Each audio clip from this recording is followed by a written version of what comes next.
BRS working president KTR ప్రభుత్వంపై విరుచుకుపడ్డారు. శంకిశాల ఘటనపై విజిలెన్స్ నివేదికను సమాచార హక్కు చట్టం కింద ఇవ్వకుండా తొక్కి పెట్టడం దారుణమన్నారు. ఒక నిర్మాణ సంస్థ చేసిన ఘోర తప్పిదాన్ని దేశ రక్షణకు సంబంధించిన సమాచార హక్కు సెక్షన్లతో ముడిపెట్టి దాచడం మరింత విడ్డూరమని మండిపడ్డారు కేటీఆర్.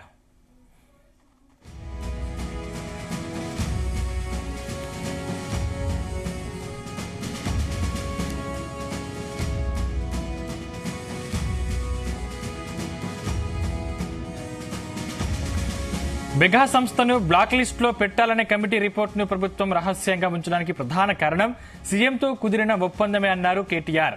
సుంకిశాలలో మెగా సంస్థ నిర్లక్ష్యం వల్ల రిటర్నింగ్ వాల్ కూలి 80 కోట్ల ప్రజాధనానికి నష్టం వాటిల్లిందన్నారు.